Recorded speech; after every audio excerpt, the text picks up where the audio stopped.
Na samo 70 km od Madrida, na sat vremena vožnje, nalazi se pravi turistički biser Španije, grad Toledo. Ako bi nas pitali kako bi opisale Toledo, naš odgovor bi bio: to je pravi srednjovekovni grad iz bajke. Pitaćete zašto? Zato što ćete šetanjem ulicama ovog grada imati utisak da ste se teleportovali u 16. 17. vek, jer je ceo stari deo grada ostao sačuvan u tom duhu.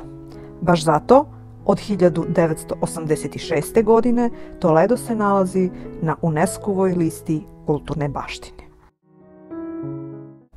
No, za početak, da vas upoznamo malo sa njegovim geografskim položajem. Toledo se nalazi južno od Madrida, u pokrajini Kastilja-La Manča. Oko njega, gotovo kružno, protiče reka Tajo, koja je izvorište u blizini Toleda.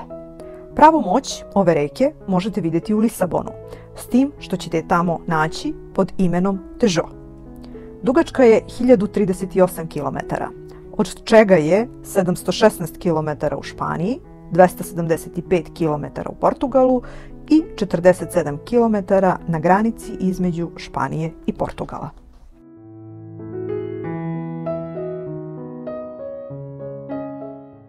Na području Toleda preovladava suva klima. Zime su blage, a leta topla. Količina padavina je veoma mala. U gradu danas živi oko 80.000 stanovnika. Do Toleda se najlakše dolazi iz Madrida. Možete birati organizovane turističke ture ili pak samostalno organizovati obilazak ovog grada koristeći javni prevoz iz Madrida, i to autobus ili voz. Toledo je imao značajnu istorijsku ulogu u Španiji. Čak je u 16. veku bio i njena prestonica. Ove prostore su po legendi još 540. godine pre nove ere nastanili jevrejski kolonisti, koji su gradu i dali ime. 192. godine pre nove ere zauzeli su ga Rimljani i još tada je ovaj predeo bio poznat kao predeo pun kvalitetne rude gvožđa, te je još u tom periodu bio poznat po izradi oruđa vrhunskog kvaliteta. Nakon vladavine Rimljana, ove prostore u 5. veku zauzimaju Vizigoti, koji u njemu borave do dolaska Mavara 711. godine. Toledo je 3,5 veka bio pod Kordopskim kalifatom i vladavinom Mavara koji su došli iz Maroka, a nakon toga ga je osvojio španski kralj Alfonso VI od Kastilje 1085. godine. Dakle, Toledo je bio među prvim gradovima Kordopskog kalifata koji je osvojen od strane hrišćana, odnosno Španaca. Pod kraljem Carlosom I postao je prestonica Španije i Španske katoličke crkve.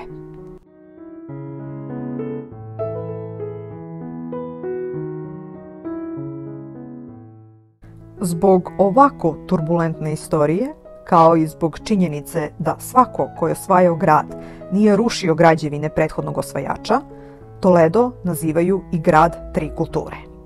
U njemu su za vreme vladavine Mavara mogli da borave predstavnici raznih vera, islama, judaizma i katoličke vere. Tako da je to dodatni kvalitet ovom gradu jer se taj duh osjeća i dan danas. 1561. godine prestonica Španije je prebačena iz Toleda u Madrid i od tada Toledo počinje da gubi svoj značaj.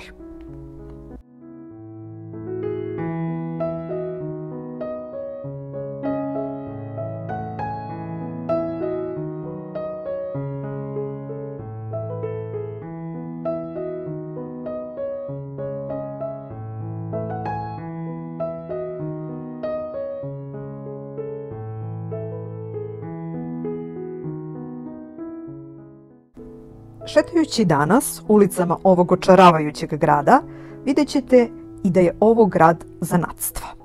Na svakom koraku možete vidjeti tradicionalne, ručno pravljene proizvode koje ćete retko gde u svetu moći da pronađete u tolikom broju na jednom mestu.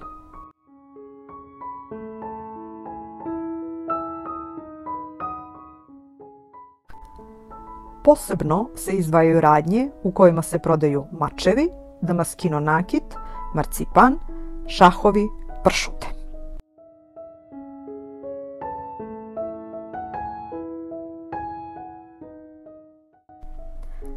Izrada mačeva potiče još iz perioda Rimljana, ali svoj pravi procvat njihova izrada doživjela je u 16. veku. Cene se naravno razlikuju i kreću se od 30 do 50 evra, pa sve do 900.000 evra. Cene variraju u zavisnosti od toga da li je mač nastao u serijskoj proizvodnji, jer se u Toledu izrađuju i mačevi za razne protokolarne vojske, ili je ručno izrađen, što znatno podiže njegovu prodajnu cenu.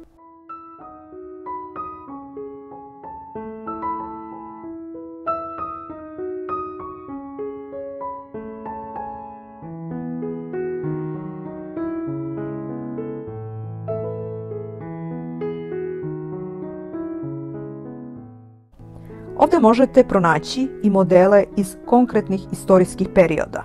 Modele mačeva koji su nastali za vreme Mavara, Templara, Krstaša.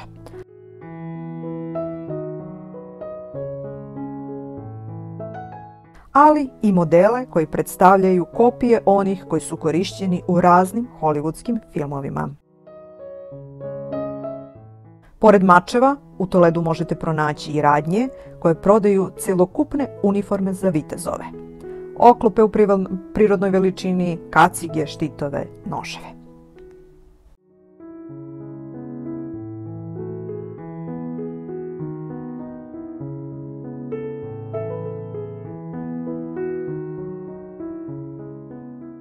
Damama koje obilaze Toledo sigurno neće promaći čuveni damaskino nakit.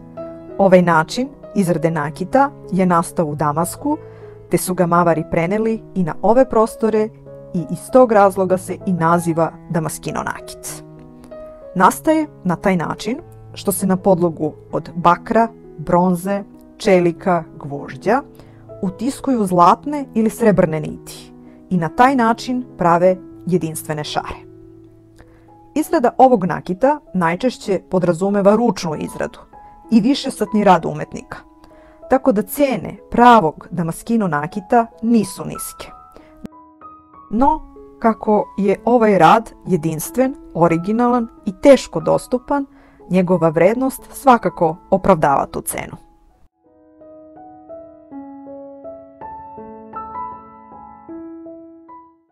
Toledo je poznat i po marcipanu. Kada su na ove prostore došli Mavari, oni su sa sobom doneli svoje recepte. Da bi mogli da ih prave, sadili su biljke, voće i povrće koji su bili potrebni za njihovu izradu.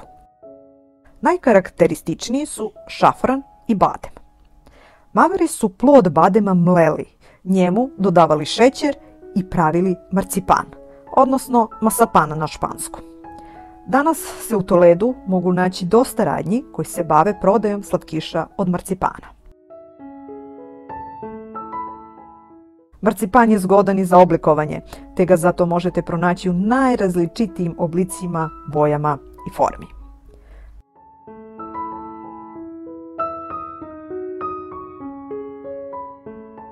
Najčuvenija radnja jeste radnja Santo Tome. Kolače od marcipana možete kupovati u bilo koje godišnje doba u Toledu.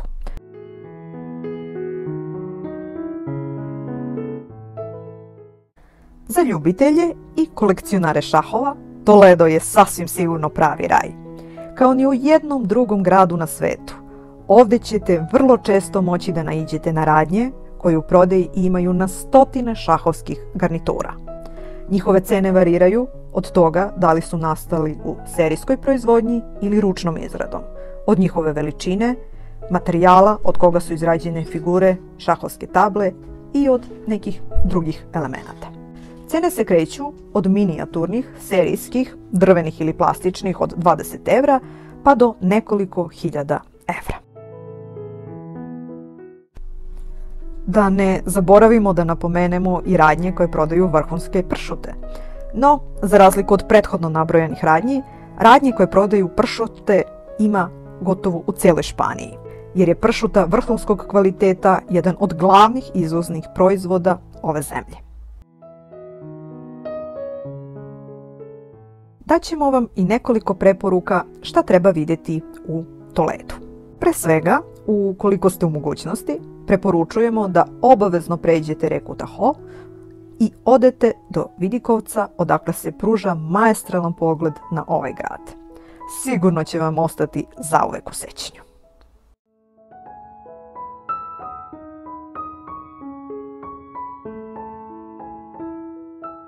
Nakon uživanja u panorami Toleda možete se spustiti do starog grada, opasanog starim zidinama, proći kroz jednu od 6 kapija grada, a nakon toga i prošetati njegovim ulicama. Teško ćete ostati ravnodušni na lepotu ovog grada. Poznata je činjenica da se u Toledu razvio i čuveni Mudehar stil u gradnji koji je nastao spajanjem mavarskih ornamentalnih elemenata gradnje i elemenata arhitekture Severne Španije, tako da ćete sigurno uživati. Jedan od 2 najznačajnija trga jeste Gradski trg. Na ovom trgu, Plaza del Ayuntamiento, možete vidjeti najznačajnije građevine ovog grada. Katedralu, gradsku kuću i arhijepiskopsku palatu.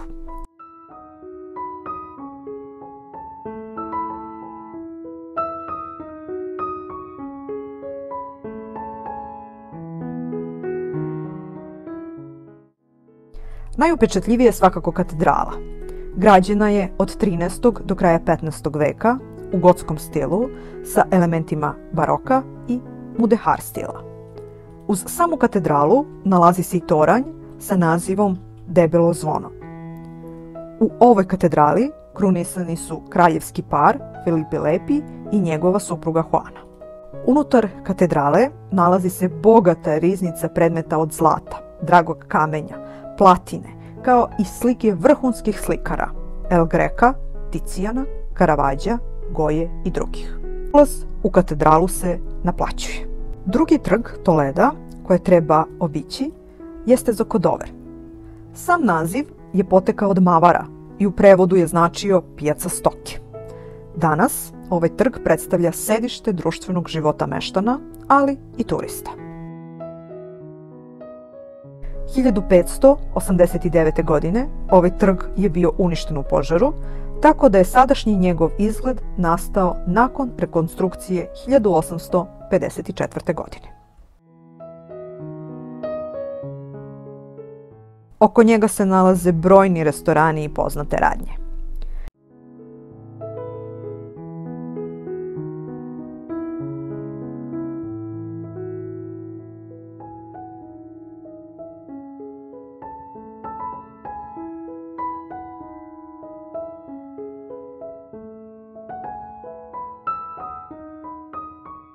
U neposrednoj blizini trga Zocodover, na svega 5 do 10 minuta pešačenja, nalazi se čuveni Alcazar ili na španskom Alcazar. Alcazar je jedna od najvećih i najstarijih građevina Toleda. Nalazi se na tački najvišeg uzvišenja u Toledu, tako da je vidljiv u gotovo svakom delu grada. Na ovom prostoru su najpre Rimljani napravljali građevinu, pa su je onda i kasniji osvajači nadograđivali, tako da je njen sadašnji izgled rezultat delovanja svih osvajača. Tokom svoje burne istorije, Alcazar je imao nekoliko rekonstrukcija, najčešće zbog razornih požara, a sadašnji izgled je dobio nakon španskog građanskog rata. Danas se u Alcazaru nalaze brojne kulturne institucije, između ostalih i regionalna biblioteka i vojni muzej.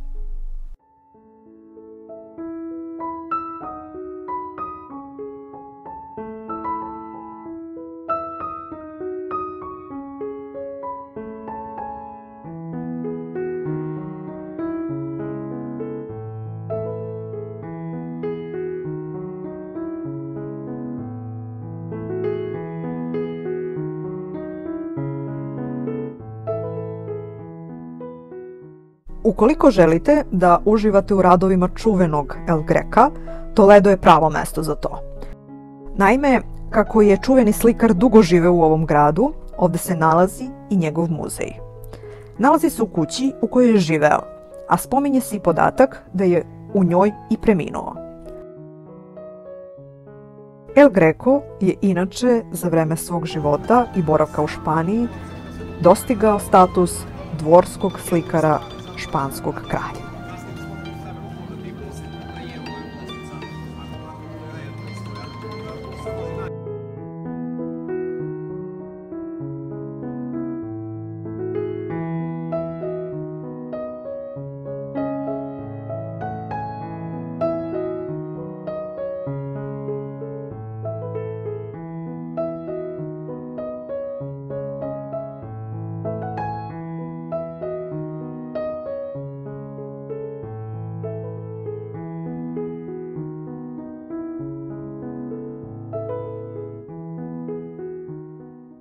Takođe, možete obići i manastir Svetog Jovana, stari katolički manastir.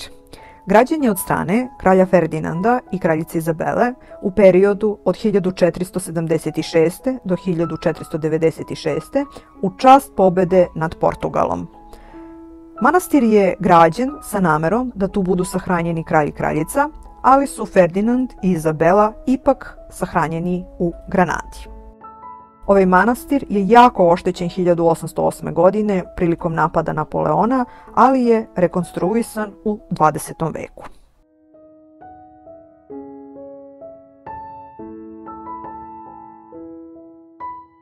Obilazak ovog grada možete završiti šetnjom preko mosta Svetog Martina, koji je napravljen još u 14. veku u cilju odbrane grada od napada raznih osvajača.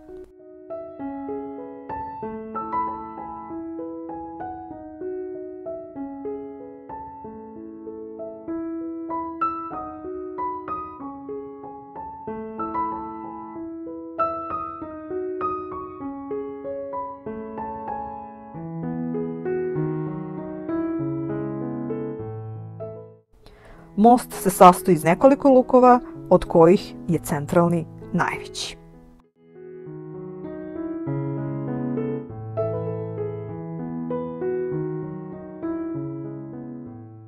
Mi prilikom ovog obilaska nismo imale dovoljno vremena, ali svakako je preporuka obići i dve stare jevrejske sinagoge, jer je u ovom gradu živelo dosta Jevreja Sefarda pre nego što su proterani, pa je dosta od njihove kulture ostalo ovom gradu. Toledo je predivan grad i ukoliko se nalazite u njegovoj blizini, obavezno planirajte njegov obilazak. Idealan je za jednodnevni izlet iz Madrida. Do njega se brzo i lako stiže, nije preveliki, te se gradsko jezgro može obići u toku jednog dana.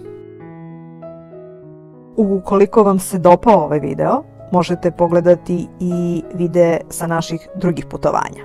Takođe, možete zapratiti ovaj naš kanal kako bi redovno dobijali obaveštenja o našim najnovijim objavama na YouTube. Veliki pozdrav!